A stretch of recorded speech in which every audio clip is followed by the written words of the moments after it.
C'est vrai, victimes de fermeture de leurs centres de formation professionnelle et qui viennent auprès de l'autorité provinciale demander réouverture de ces centres au nom de ces enfants désœuvrés au lieu d'en maintenir dans la route de Maïbono et des enfants sans abri.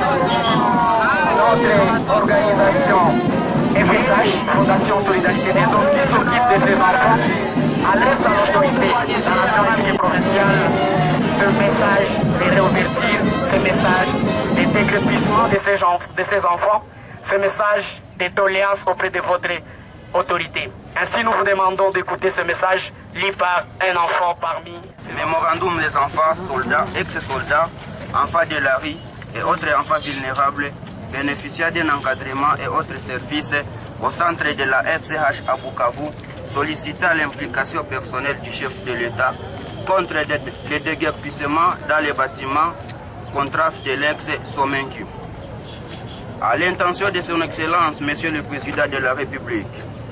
Excellence, Monsieur le Président de la République, avec l'expression de nos hommages les plus différents, nous, enfants ex-soldats, enfants de la rue et autres enfants vulnérables du Bukavu en particulier et du Sud Kivu en général, bénéficiaires de l'encadrement et de la formation professionnelle en différentes filières de métiers ainsi que d'une prise en charge transitoire par l'hébergement au sein de notre centre d'encadrement à Bukavu grâce à l'appui de la Fondation Solidarité des Hommes. Mais par les droits que nous garantissent les instruments juridiques internationaux ratifiés par la RDC ainsi que la loi portant protection de l'enfant promulguée en 2009. Concernés par les actes permanents de plusieurs violations de nos droits que nous subissons, notamment avoir été utilisés au sein des groupes armés, notre exclusion dans le système scolaire à cause des manques de moyens, l'exploitation économique et sexuelle pour ne citer que ceci. Notre espoir qui est fondé sur les actions humanitaires et générosité menées par la Fondation Solidarité des Hommes à notre faveur qui nous a permis à recouvrer notre restauration contre les violences et notre stabilité contre notre oisiveté dans la rue. Ce qui nous a permis d'espérer déjà à un lendemain meilleur. Un grand nombre de nos aînés qui nous ont précédés ont vu leur vie changer après avoir bénéficié de l'encadrement dans ces centres, ce qui a été le socle de leur réinsertion socio-économique durable dans la société. Excellence, Monsieur le Président de la République, nous reconnaissons en vous les qualités d'un grand défenseur des droits des enfants pour avoir ratifié la quasi-totalité des conventions internationales garantissant notre protection. A priori, nous saluons vos nombreuses initiatives, comme par exemple la gratuité à l'enseignement, la nomination d'une représentante spéciale contre le recrutement des enfants, etc.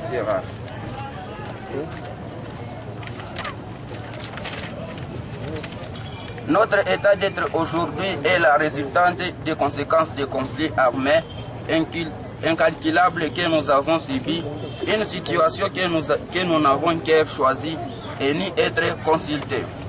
Aujourd'hui, nos esprits sont arrêtés, notre avenir est menacé par le fait que nous nous sommes surpris et consternés de voir qu'un jugement injustement rendu par le TGI de Bukavu venait d'ordonner notre déguerpissement de ce bâtiment de l'État à l'ex-Somenki qui abrite les activités que nous bénéficions pour notre encadrement au profit d'un particulier sur base des actes frauduleux au détriment de toute notre collectivité. Nous sommes aujourd'hui plus de 300 enfants, filles et garçons, ex-enfants soldats, enfants de la rue et autres enfants vulnérables qu'on veut jeter dans la rue et crier à votre secours. Nous n'avons jamais choisi d'être nés enfants congolais. Le silence face à notre tragédie nous inquiète au plus haut plan de voir un immeuble de l'État, être aliéné aux vies et aussi de tout le monde. Ce silence nous laisse croire à une complicité qui vise notre extinction, nous trouvant sans défense. Peut-il être admissible qu'un particulier aliéné le patrimoine de l'État avec la complicité de certaines personnes qui ternissent l'image de notre justice pour leur intérêt égoïste au détriment des activités d'utilité publique? Excellence, Monsieur le Président de la République, nous sollicitons votre implication tous azimuts dans ces dossiers en suspendant cette décision injuste de notre déguerpissement. Trouver une issue favorable à notre avenir et nous garantir un avenir favorable pour notre épanouissement. Nous demandons qu'une seule chose, celle de protéger ce patrimoine de l'État de toute aliénation et par ricochet pour que nous soyons protégés à notre tour et d'espérer à un lendemain meilleur. Convaincu en fait de votre sens élevé magnanime et de votre engagement avec la RDC, un pays où les droits des enfants sont garantis, nous vous prions d'agréer, Excellence, Monsieur le Président de la République, l'expression de notre très haute considération et nos remerciements anticipés. Fait à Bukavu le 28 janvier 2016, nous les enfants.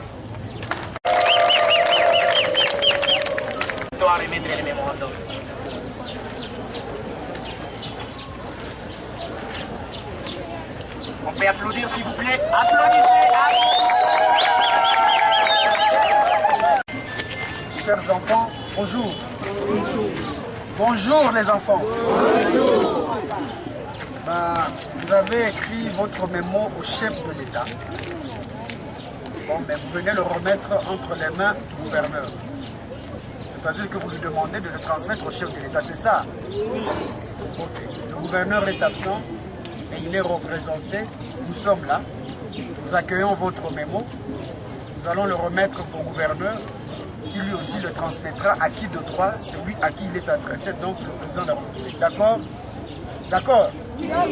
Donc il n'y a pas de réponse à vous donner. Le gouverneur lui-même ne peut pas vous donner une réponse. Eh bien parce que ce n'est pas à lui que vous avez écrit. Lui, il va transmettre. Mais en même temps, ça je reviens sur une note tout à fait personnelle. Je suis enseignant et je suis aussi parent. Et c'est pour rigoler. Eh bien, les enfants que vous êtes, vous devez apprendre à fignoler la langue. Autant bien parler le français que bien l'écrire aussi. Parce que là, je vois, n'est-ce pas, il y a une grosse faute là-bas. Que vos modèles, nous devons vous donner des remarques. Ça, c'était pour la petite blague et le petit conseil aussi. Pour le reste, eh bien, l'autorité recevra votre document. Je vous souhaite de passer au nom du gouverneur et de son gouvernement provincial. Je veux de passer une bonne journée et aussi rester sage tout simplement. Ne reprenez pas les attitudes des enfants soldats à l'époque où vous étiez encore des soldats. Vous êtes devenus de bons citoyens. Restez modèles et patients. Merci beaucoup. Merci, applaudissez. Alors, la marche formation professionnelle, mais ils ont été déguerpis sans aucune autre forme de procès. C'est ainsi qu'on a adressé un mémorandum auprès des chefs de l'État qui lui regarde comment il peut casser cette décision et enfin remettre ces enfants désœuvrés dans cet immeuble qu'ils les utilisent en attendant que notre endroit soit retrouvé pour leur formation professionnelle. C'est combien d'enfants qui sont concernés et quel type de métier? Enfants qui étudiaient dans cet endroit et ils apprenaient la coupe-couture, la broderie, la mécanique, le poids, la menuiserie. Donc ce sont des enfants soldats, ce sont des enfants ex-soldats, des enfants désœuvrés, des enfants dits enfants de la rue, donc que FSH a ramassé et a mis ensemble afin de le réunir et de les outiller, n'est-ce pas, d'une formation qui peut les aider à la longue. Vous êtes pratiquement maintenant c'est 5 ans que FSH fonctionnait dans ces bâtiments et il faisait ses actions là-bas. L'État congolais connaissait parce qu'il avait demandé toutes les autorisations possibles pour que ces centres ouvrent ses portes. Il travaille avec la division provinciale d'affaires sociales et solidarité humanitaire, il travaille avec la protection de l'enfance, il travaille avec la division de justice. Donc toutes les institutions de l'État étaient au courant que ce centre existait et il y avait des choses qui se passaient. Et voilà, nous sommes tellement surpris que ces enfants soient déguerpis seulement comme ça et que l'autorité reste bouche bée par rapport à ça. Nous pensons que les enfants ont droit à l'éducation. Par rapport à la Convention relative aux droits de l'enfant, l'enfant désœuvré doit aussi être récupéré et intégré dans le système normal. Voilà pourquoi FSH fait un effort. Et nous, comme la plateforme congolaise pour la protection sociale, nous l'avons accompagné pour cette action. Moi-même, comme membre du bureau de coordination de la société civile a accompagné cette action afin que les chefs de l'État écoutent la voix des enfants du Sud Kivu et cassent cette décision le plus rapidement possible afin que ces enfants soient utiles à la nation, soient utiles à toute la population, que ce soit du Sud Kivu, que ce soit de toute la République démocratique du Congo. D'abord, c'est un plaidoyer auprès de l'autorité, mais parce que le plaidoyer se fait au haut niveau, au niveau de la présidente de la République.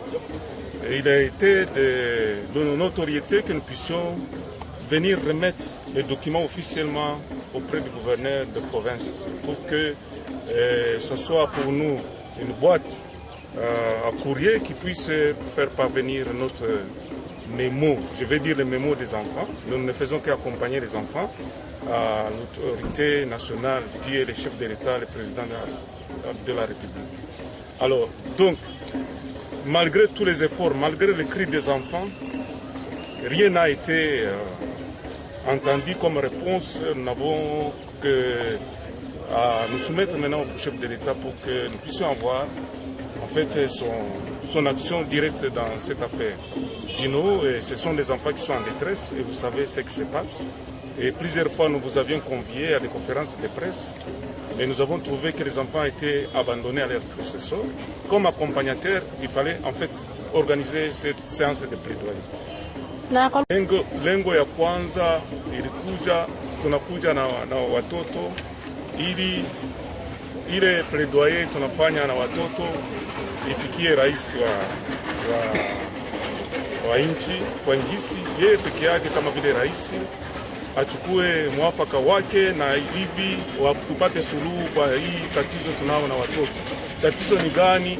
Unakuwa watu wanakuwa na zile lengo wa kuondoa wale watoto, wanapita kwa mahakama na mnajua namna gani, na wanakuwa na vikaratasi na kunakuwa vikaratasi ya uongo jengo la serikali ili waondoe mjengo la serikali wafanye vitu ya biashara ile kiwanja ya serikali. Ndio ya kwanza, kwa sababu tuliona kama malalamiko ya watoto ikimfikia rais, kwa sababu tulikutana kama yeye ni mtu mwenye anakuwa na ile huruma na kusapoti ile tunaita sheria za watoto, yeye ataichukua na mikono moja na kisha atapana suluhu. Sisi